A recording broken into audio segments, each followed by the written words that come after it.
Everybody, thanks for joining us today on this RIA API webinar presented by PTS here. My name is Howie Heckman. I'll be walking you through some of the key features of the RIA API, what it is, what you can use it for, and how easily you can get started with integrating the PTS platforms with third-party systems. I will just apologize up front. I have a little bit of a congestion here, so if I have any hiccups, I apologize. So just letting everybody know. You could probably hear it in my voice. But with that, let's get kicked off here. So first off, thanks for joining us today. Again, my name's Howie Heckman, one of the developers here at PTS. Let me go ahead and share my screen. Make sure I bring that up. So I'd just like to give a little bit of today's agenda. First off, the introduction. I'll go through a couple of kind of housekeeping slides here, just to talk about some of the things we have going on at PTS, upcoming releases and things like that. Then we'll start talking and dive into RIA, what it is, how you can use it. I'll do kind of a live demonstration of some samples with the API so you guys can take a look. It'll be a little bit technical, nothing too crazy though, but I'll just try to show you the different features of the API itself.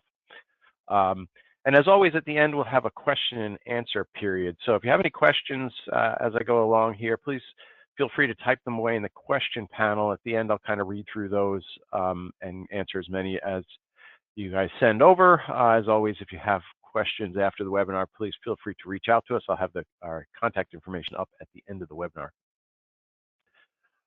So with that, I'd just like to say, mention one thing. It actually just ended a couple minutes ago.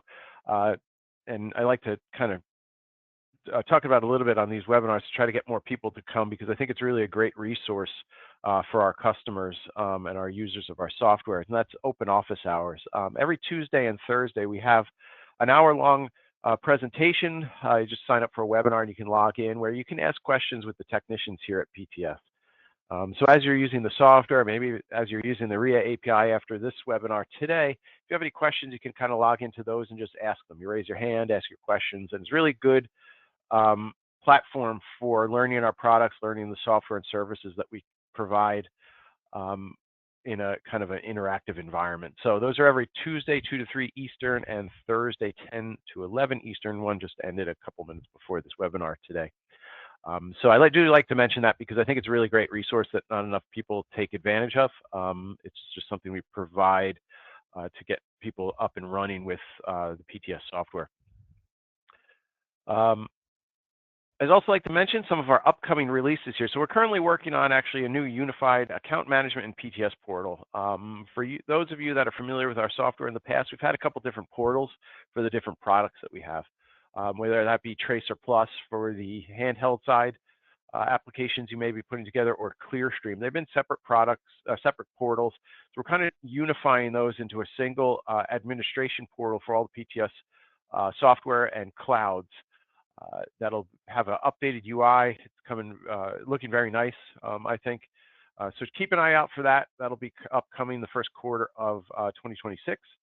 And we'll probably be sending out some material on those to check it out in the upcoming weeks here, to sign in to some webinars to take a look. But that's our upcoming release, kind of the key thing that we're working on at the moment here at PTS. With this webinar, I thought I'd talk a little bit about what is the PTS Cloud, because it's a kind of an important part of the RIA API. It's a cloud-hosted platform and service that we provide here at PTS for our customers that allows kind of customized solutions to whatever our customers are looking to configure with our software. So in the past, for many of you that are familiar with, we have TracerPlus and ClearStream. There are two edge software solutions that allow you to, in the TracerPlus side, create mobile forms for data collection for things like RFID scanning and barcode scanning. It's an application generation tool that allows you to deploy these customized solutions on the handheld and feed that data into backend systems. And on the ClearStream side, it's a fixed RFID solution, BLE, NFC, things like that, that allows you to map those type of passive readers to pre-existing backend systems. Over the years, we've seen a lot of customers that have wanted to take both of those platforms and build that into a fully customized solution using our technicians here and our programming experience here in a fully cloud deployed platform, not necessarily something on-premise, but something that they want to put together that both has the TracerPlus components, the ClearStream components, they're collecting data, and they're feeding that data into a cloud platform. And that's what the PTS Cloud is. It's a platform that we put together for our end users that's cloud hosted, customized to do what they're looking to accomplish for data collection, and it can be fed from the data being collected from TracerPlus and ClearStream. So it's outside of the four walls. It's again cloud hosted, allows you to manage all of your users, allows you to configure your TracerPlus and ClearStream software. It can be a full end-to-end solution, so the data doesn't even need to go anywhere outside of the PTS Cloud, but in many instances it does. So we could be putting together a PTS Cloud for an end user, TracerPlus and ClearStream, maybe are set up for RFID data collection. The data they're collecting out in the field would feed this PTS Cloud that's been designed by them and put together by us. And then they want to get that data into a third-party system. And that's where RIA comes into play and what we're talking about today. That's the web API that we've developed so that you can get the data in and out of this PTS Cloud. Because we know a lot of people, they may want to put together a PTS Cloud to grab all of the data from the TracerPlus and ClearStream software, but they may have a third-party system that they then like to feed this data into to kind of add that RFID barcode scanning capability to. It allows them to hook up this PTS Cloud that's customized to what they'd like to do and get the data in and out of it. And that's what the RIA API is. Just to go over that process a little bit with you guys, we would put together a SAL for the customer where we define what that PTS Cloud is going to look like, all of the data flows there, the forms that are generated for that PTS Cloud, the tables to store that data, what that interface on the web portal looks like. We would also typically put together the handheld application in the TracerPlus world or the ClearStream software, configure that for them, and hook that right up into that cloud. So we deploy this solution to our customers that's a fully integrated solution with our edge data collection software that they can then utilize to see that data, manage the data there. We can also put together reports in that system as well so that they can see all of the data that's being fed to it from TracerPlus and ClearStream. So with that, again, I kind of mentioned already, but what is RIA? RIA is the API that allows you to hook up other systems into the PTS Cloud. So you can get data in and out of the PTS Cloud that you've designed. You can pull that data out, push data into it so that the handhelds and TracerPlus maybe can see data that's in your ERP system because it's been fed to it by the RIA API. And some of the key features of this API is that it's configurable. So the mappings or endpoints that we create can be spun up as needed. So you can get expose the data that you need to outside of the system and only the data you need to. So if you have a parts list or something that you want to be able to sync with a third-party system, you can create a mapping within RIA that exposes the parts list so that you can push and pull data out of the PTS Cloud into that parts list. You can create these mappings and update them as needed, and again, only expose the data that's required. It's only the fields of information that you'd like to be able to expose through the API. You can turn those on and off with the mappings that you create. It's kind of a REST API, web standards based. It's anybody that's familiar with REST APIs, it's simple web service calls with JSON payloads that get pushed back and forth to push and update the mappings, as well as push and update and grab the data that's inside of the PTS Cloud. It's got full push and pull capability, and you can also do things like create events such as webhooks, so that you can have triggers and things that happen when data is moving to and from the PTS Cloud. So something I'll mention here in a second is that TracerPlus now utilizes, and ClearStream as well, utilizes this RIA API to get the data in and out of the PTS Cloud. So as users are out in the field collecting data, they can sync that data to the PTS Cloud, maybe trigger a webhook that notifies some other system and keeps that data in sync, pushes that over to the third-party system in real time. There's a lot of different features built within this RIA API service that allows you to control the flow of data moving in and out of the PTS Cloud. So what PTS systems does it support? So the RIA API, again, like I said, it's really to get the data in and out of the PTS Cloud, but we also have a couple of fully configured clouds or applications that we provide here at PTS, and you can see the logos here, the GS1 Verify application as well as CountQwik. Those are actually pre-built PTS clouds, and they have TracerPlus built applications that are available on the Google Play Store for specific applications. For GS1 Verify, it's actually an RFID scanning application that allows you to verify RFID tags that they're correctly GS1 encoded.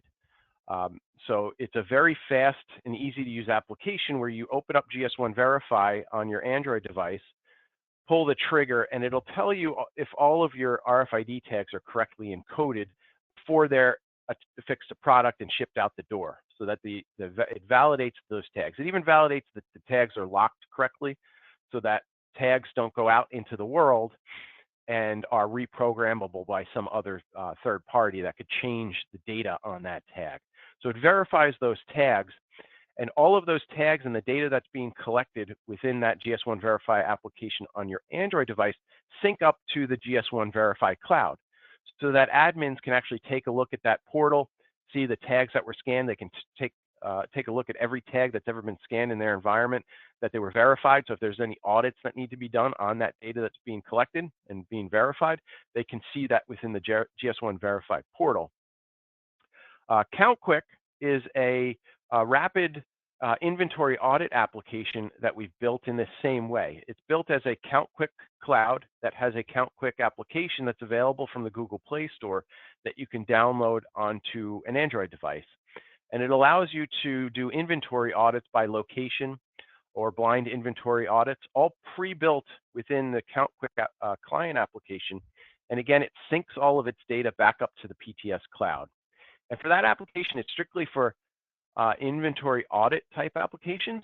So it's very important that the the RIA API endpoints are created for it, so you can get your audit information in and out of the CountQwik cloud into third-party systems. So say you're using QuickBooks or something like that. You can get your the data that you've been scanning for your inventory audits in and out of the PTS cloud to update your inventory in those third-party systems. And that is supported by the RIA API. So again, the RIA API, it supports all of our customer clouds, so you can get the data in and out of those clouds that have been customized for your solutions, or the pre-built applications that we put together here at PTS for some of these more vertical type applications, verifying GS1 standards for RFID tags, as well as CountQwik. Just as a note, CountQwik just was released with a RFID add-on for that. It was originally built for barcode scanning, but now supports RFID as well. So you can take a look at those applications. They're fully vertical. You can just create a free trial account to sign up for those, download the application from the Android Google Play Store, and you can go ahead and see that data as you're either verifying tags or doing inventory audits and feeding those clouds. And then RIA is the interface to get the data in and out of those clouds into third-party systems. So before I jump into the live demo, just kind of overview of the flow here for RIA. So RIA is an easy to learn and use web service API. So again, anybody familiar with doing modern web service programming can probably pick this up pretty easily. But basically the process is that you would log in, get a token, create and update your mappings or endpoints. I'll use those interchangeably, the mappings and endpoints. The mapping concept comes from being able to modify the external data that's coming in into the internal data of the PTS cloud.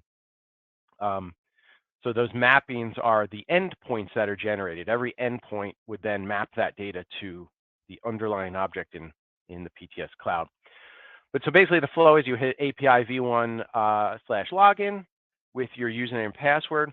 You get a bearer token back that you then use for all of the subsequent requests within RIA. So you're going to go ahead to update mappings, use that bearer token just to authenticate yourself, or use that bearer token to get data from the system. So for creating and updating mappings, you would just hit this endpoint API v1 mappings and then the mapping ID. For getting data, it's API v1 data and then the mapping ID. So you hit that endpoint and you would get a response of all the data that is inside of that that endpoint and available for external systems. All of the payloads, I'm going to go through them in a minute here, are JSON payloads. So they're pretty straightforward, pretty simple payloads that you just put together and send to and from the service, and it'll go ahead and either create the mappings or get the data for you. A couple of notes on the getting of data. It's all paginated data, so you can request larger blocks of data, iterate and loop over those records to get them in batches. There's also full support for filtering and all of that sort of stuff, so you can get only the data you'd like in and out of the system. For creating and updating mappings, that's also how you create and update the actions or the webhooks and things like that of those mappings, so you can notify other systems in real time through something like a webhook. Excuse me. So you can see here on the screenshot, this is and this one I'm going to go through in a minute, is Postman, where you could actually demo some of this yourself if you wanted to make requests, as long as you had a username and password with the PTS account. With the PTS account, you can go ahead and connect up to the service and test some of the requests. I see some questions here popping up on the right-hand side. I'll just get to those at the end, so that I can go through the full list there. So I'm not ignoring you in the question panel, but I'll go ahead and get to those at the end. Thanks for sending them over. So with that, I'm going to jump out of the PowerPoint, I believe, yes, and go ahead and do some kind of demos of the API here, so you guys can see how you might make requests into RIA. Now, this is going to be a little bit of the technical portion of the webinar today, but I think it's important just to see some of the basic concepts of RIA and how you'd get started kind of creating these endpoints. So I'm using Postman to start, and I'm going to just touch on GS1 Verify and CountQwik in a minute, but I'm going to use Postman here to start. I have a project available here that has all of the different endpoints available within RIA for doing the different operations. So I have mapping, sync profiles, data, health endpoint, the actions endpoint, and so on. These are all of the different functions that I can currently do within RIA. To perform any of those, the first thing I need to do is actually just do a login. So like I mentioned in the PowerPoint, to log into the RIA service, we just have to hit this endpoint here, API v1 login with the RIA, ria.cloud.ptshome.com URL. Again, API v1 login. I send over a payload of my username and password. These username and passwords are going to be whatever you have specified in your account for PTS within the PTS portal. So I'll just go ahead and send this request. So this is actually the JSON body here. It's simply, open curly bracket username and password. When I send that, it'll give me back a response of success or failure if I entered a bad password or something. Let me just do that. I'll send it. I'll get an error back that it's an invalid username or password. If I have the correct username and password there, it sends back this payload here, which has some additional information in it, user UUID, account UUID, and all that sort of stuff. The important part here is this access token. So this is a JavaScript web token, a JOT token here. So this is what you're going to use as a bearer token in all of the subsequent requests to RIA, to the RIA endpoint, this here. And it's like a 15-minute expiration time. So you would have to request a new token every once in a while. But this token you'd want to add as the header bearer token to each request that you make into the system. Now, normally, if you didn't have the project, you'd copy and paste this. But I have this scripted right now to actually take this token UI here. You can see, and if I jump over to the first one I was going to do, you can see I added it to Postman as a bearer token with that token is right here. So this, my script just copied this automatically over here for this next request. So I just have to add that as my authorization header. I'm going to do a get on the API v1 mapping endpoint, and this will give me a response for all of the mappings that I have in my environment. So I just go ahead and hit send here. Now this gives back a JSON payload, and I have quite a bit of endpoints in my account. You can save 157 in total. Each mapping is then defined within the array that gets returned here. So you'll just notice things like a name for the mapping, what operations it supports get post, put, patch, and delete, the UUID of the mapping, and then down, if I just scroll down below, the actual mappings between the external fields and the internal fields. So if you actually have to map this to a third-party service, and the third-party service could only maybe send over a payload or accept a certain payload with specific fields, you would go ahead and just change the client fields, which are what the outside service would expect to see on either the get or the push over to the PTS Cloud. So these are the mappings. I'm mapping the client field to field 2 to an internal field to field 2. It's got things like data types and return values and all that sort of stuff in here. But you can see it's just a simple definition for a endpoint with 3 fields. You can see there's 3 mappings in here, field 1, 2, and 3. And then I have a whole bunch of other mappings in here down below as well that have different types of endpoints. And actually, I did want to just talk about some of the other endpoints you can put here. The most common is just a PTS Cloud object. So you're saving it to a table. But some of the other mappings you can actually do here are things like an email. So you can actually map to an email or a webhook. I'm just scrolling through my list to see if I can probably put a filter on this, but I'll just talk to it. There's different types of endpoints that you can map to. The PTS Cloud is the most common. You're just mapping the data in and out of the PTS Cloud, but you can actually create some mappings that'll do different things that are separate from that. You could create a mapping for, say, an email. And what that'll allow you to do is you can actually use the PTS Cloud to reflect the data that's going into the PTS Cloud out to an email provider. So just for instance, if you had TracerPlus and you had happen to be syncing data from TracerPlus to your PTS Cloud, you can create a mapping in here that'll send that data rather than to the PTS Cloud. It could also send it to an email or a text message. You can have that kind of reflected outside, or just a webhook endpoint. So the data coming from TracerPlus actually just immediately notifies some other service that something's happening. So there's a number of different types of endpoints that you can create. I'm just going to go ahead actually for the rest of the demonstration here, use a regular cloud object. So I'm going to take this UUID here of my first mapping. And if I want to actually just look up the definition for that, I can add it to my URL. So now it's API v1 mapping and then the UUID of that mapping. And if I hit send here, it'll now just give me the one record back of that mapping with that definition. So again, this one is only 3 fields, 1, 2, and 3. And I can now work with this mapping to get data in and out of the PTS Cloud. So I'm going to go over next and jump to this get data endpoint. Now get data, it uses the same mappings that you have available in your account to get data out of the service, or in the case of using a post or patch or put, you're putting data into that endpoint. So this endpoint is API v1 data. I'm going to change the mapping ID here to the one I just got from the mapping endpoint and hit send. And since I'm doing a get, it's now returning the data in that object within the PTS Cloud. So this object only has 2 rows, and you can remember from the mapping I had field 1, 2, and 3, and it just has 2 rows in the database. So I can use the get operation here to get data out of there.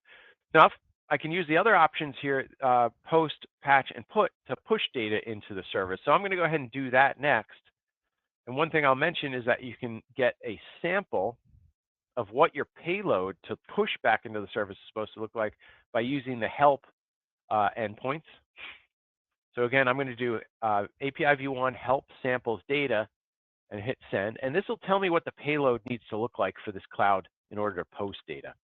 So it's the sample payload property that gets returned. So I can easily copy this, go over to the post data endpoint, and add it to the body here. And I think I missed something. Let me go back to that help. I missed that closing bracket. So go to the post data and paste that. So this is what the payload needs to look like for the data to get inserted into this endpoint, this 2, 3, 4, and so on mapping that I have created. Now again, from the get data, you can see I have 2 rows. It's just this data, kind of test data here. But if I go back over to post data now, I'm going to post to this endpoint. and we'll post some data, just RIA webinar 2025. And go ahead and send this. And now this will send over to that endpoint, our mapping, sends these values, and then it'll respond with whether or not it was successful.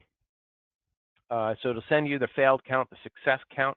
It also will send you back, based on your mapping settings, some results of the operation by row. So you can actually see if individual rows happen to fail, and it'll return a value with your return field here, which this would be typically like a UUID or some kind of identifier for the row, so you know which rows failed when you tried to push them over to the RIA PTS Cloud mapping endpoint.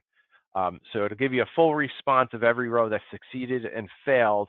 And if anything failed, you can either try it again or just kind of look at that data to see why it failed to push over to the PTS Cloud. It could be things like, pushing a number field or a string value to a number field, sending a empty value to a non-null field, things like that, where you have require a value in a particular field on your PTS Cloud. It'll kind of validate that data and let you know exactly what failed.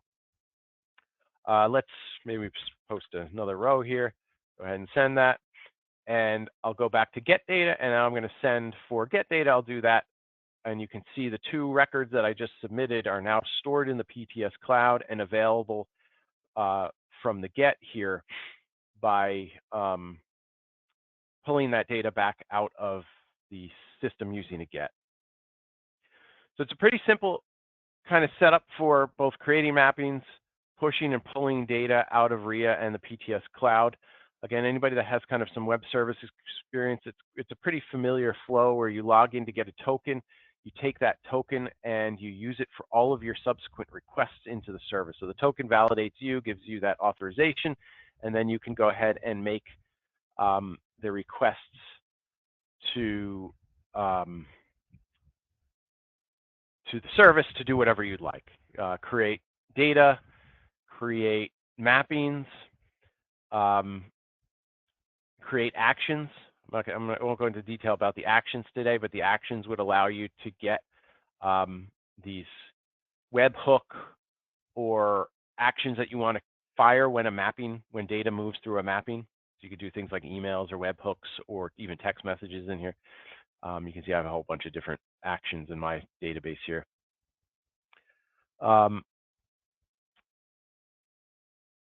A couple of things I'd like to talk to a little bit more is the mappings endpoint. The mappings endpoint is where you can create new mappings in your service, in your system.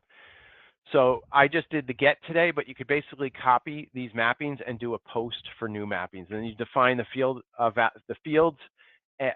the PTS side that you want visible, what those are, and what they look like on the external side. So you can map that to a different service, so you can push and pull that data out of the system. So with that, I'm going to jump out of Postman, one of my favorite tools, and I did want to jump over into the GS1 Verify and CountQwik applications just to talk to this a little bit and show you some of the RIA stuff that's in here in these two different clouds. Let me just move this go-to toolbar out of the way. So here's GS1 Verify. This is gs1.cloud.ptshome.com.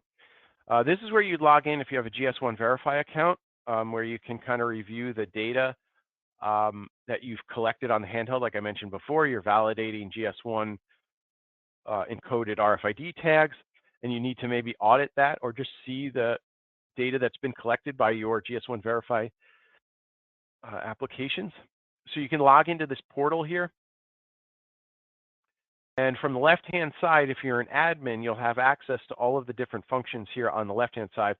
The one I just wanted to mention today, outside of, here's viewing data.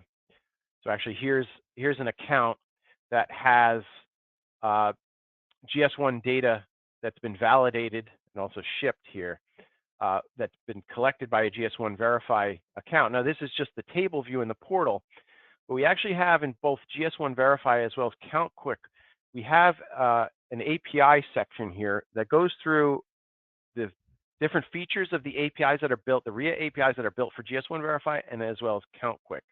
I go into CountQwik, I can log in here as well. It's got the same interface. So in both of these portals, you can log in and test all of the APIs that RIA exposes for both GS1 Verify and CountQwik, and kind of perform each function here. So this is kind of a built-in, almost Postman type feel for it. You would enter your username and password. You would hit login. It's going to, if you put a valid username and password there, it's going to respond with your token, which then is automatically then set for the different API endpoints that have been pre-built for GS1 Verify and CountQwik. So it's actually just kind of illustrates the endpoints that are already available for these two applications. And we put these in here really to kind of help people that are using these two different applications. Again, they're pre-built for those for inventory audits and GS1 RFID validation. And oftentimes the data needs to get in and out of these services here into something else. So we put together these API modules within these two portals so that you can kind of test them.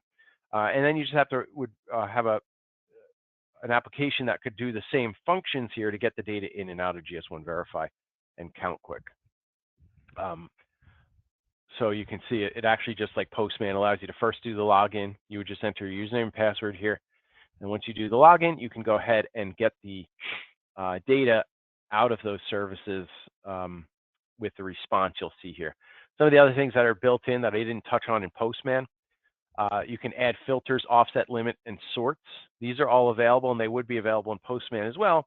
But this will allow you to kind of set these up within the UI here. And it also pre-configures the endpoint that's been set up for GS1 Verify or CountQwik. So you can utilize this form here to test the API endpoints for these two services. The same goes for CountQwik as well. You can go ahead and get these. Also, there's documentation on the APIs. So if you need any more detailed documentation on these two, up at the top right on this this portal here, you can see the documentation, which you can download and take a look at as well. I think that's everything that I wanted to show you as far as demonstrating RIA. I'll jump back over to the PowerPoint now if there's a couple questions here, but if anybody has any questions on what I talked today, or if I went over anything that you'd like more detail on, please send those over in the question panel. Just bring this up. So please send those over. I see a couple questions here. First question, this one always comes, is whether the session will be recorded. Yes, the RIA webinar today is being recorded, so keep an eye out. We usually send out an email when it's available on our YouTube channel, but we'll have that available for you guys to review. Of course, you could use this to kind of go through the flow of maybe Postman. If you guys are familiar with that, you could kind of follow along with what I had just set up today, just to go ahead and test those. If anybody would like some of the demo Postman projects, we could probably get you those as well. We could export those from our Postman application here, just to get the kind of skeleton down of being able to set up the RIA requests. So you can reach out to us if you'd like those as well. Follow up to that is, will this be shared on YouTube? Yes, we have our TracerPlus, PTS, and ClearStream YouTube channel, so take a look there. It'll be posted on our website soon, on the YouTube channel soon, so you can take a look and review all of the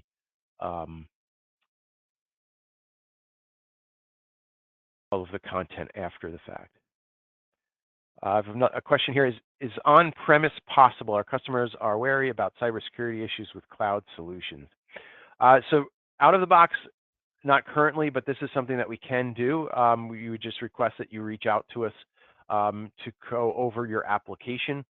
It is a cloud-based solution currently, but it is something that's been kind of designed that we would be able to put this on-premise if required, if the application is needed for cybersecurity issues, or if that's just a requirement of the customer or the end user. So reach out to us after the webinar to kind of go over what you're looking to accomplish and how you'd like to deploy that. But yeah, very good question. But please follow up with us after the webinar.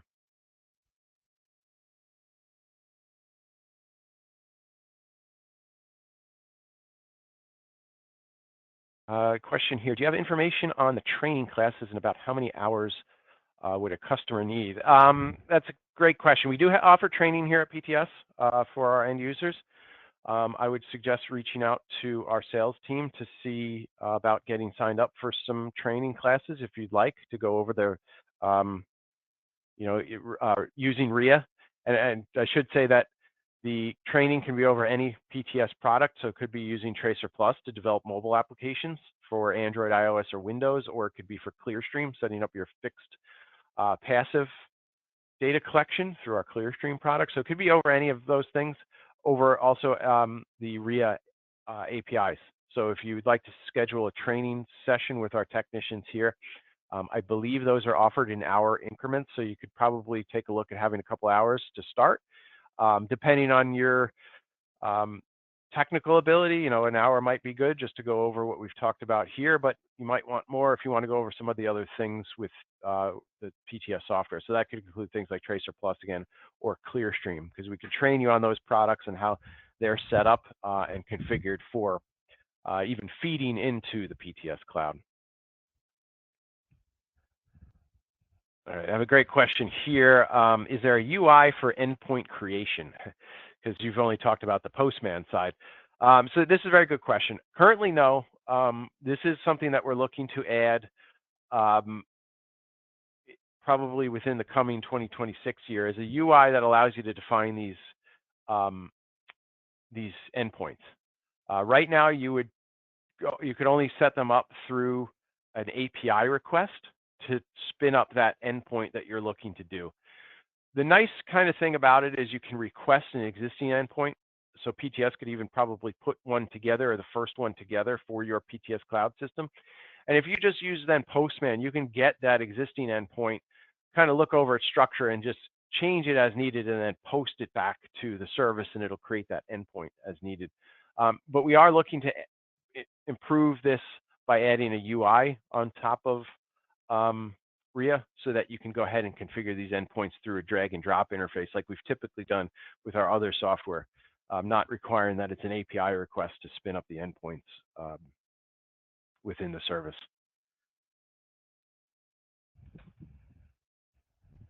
Any other questions here? I don't think I see any.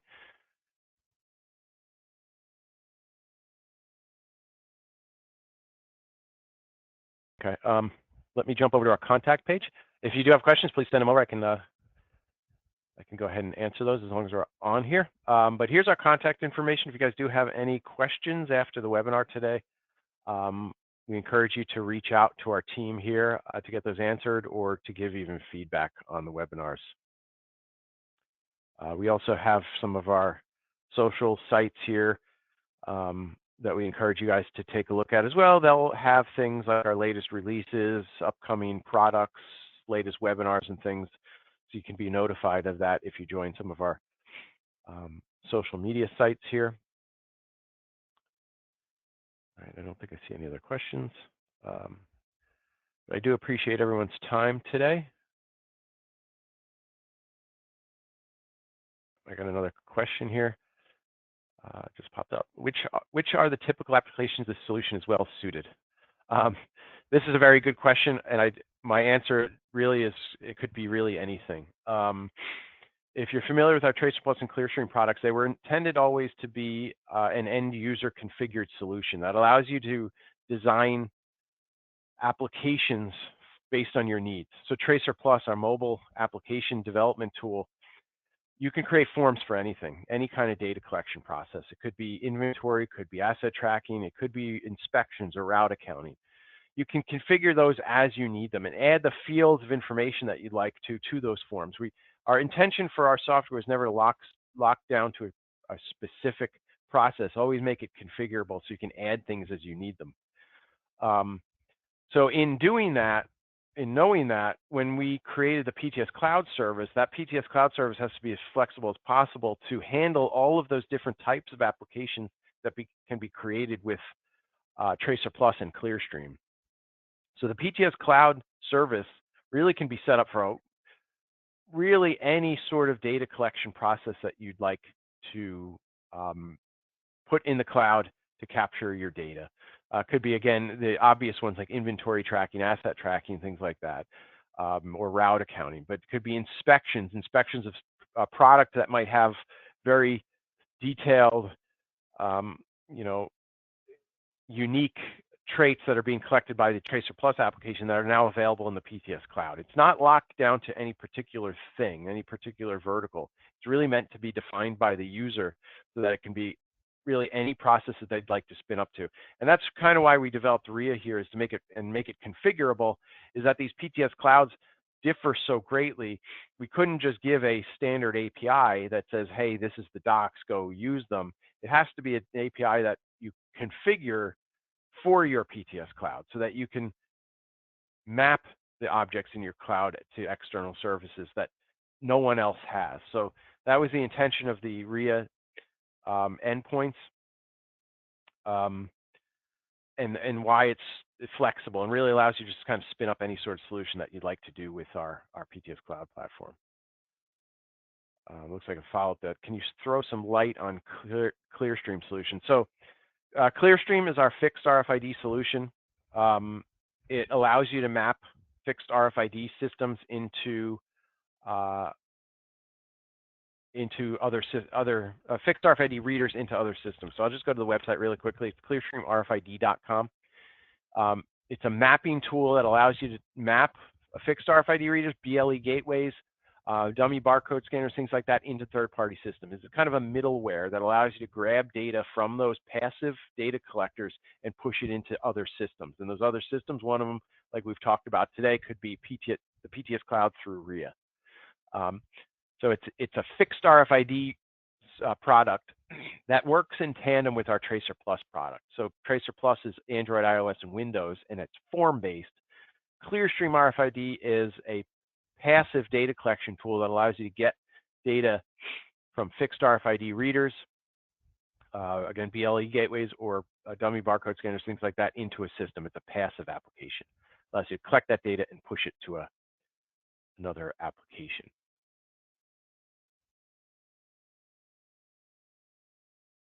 Great question. I'd say to check out our website at clearstreamrfid.com to see some of the different solutions that you can set up with that application.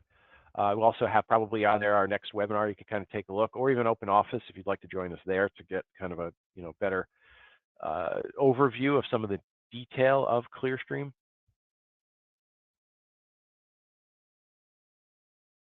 Question here: how can I use your system to track IDs of personnel? A couple different ways. I'll just kind of spitball here out loud. ClearStream could be a passive application you use in your environment. So you use fixed RFID readers to track your employee badges. So it's the UHF RFID tag. The fixed RFID equipment could scan those tags and, using ClearStream, feed that back into a third-party system or the PTS Cloud. On the TracerPlus side, TracerPlus can be configured to scan badges. So you would just say, hey, I need an Android form. I want to put my badge field on here. Maybe I want to display the employee's name to the user on that form, and then use RIA to get that back into the PTS Cloud as well, or feed it into another system. So using those two products, you could track the IDs of your personnel. It would be, fixed ClearStream. Using a handheld would be our TracerPlus application.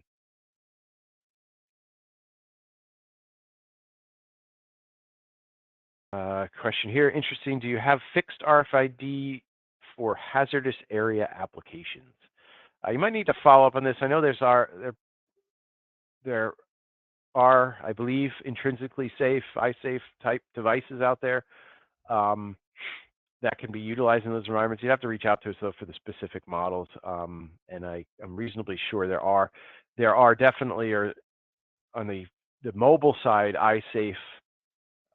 If I'm understanding your question correctly, iSafe RFID mobile readers as well that you could use.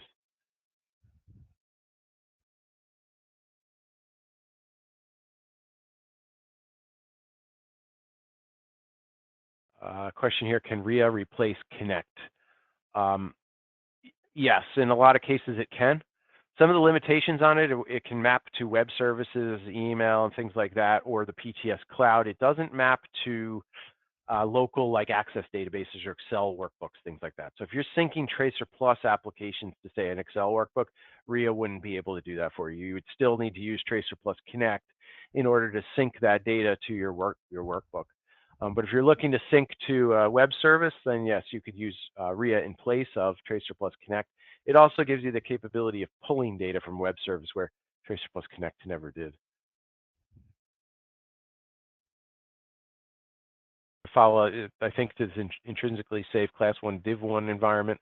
I believe that's an iSafe device, but again, you'll need to follow up on that because I'm not sure what RFID readers are available on the fixed side for it.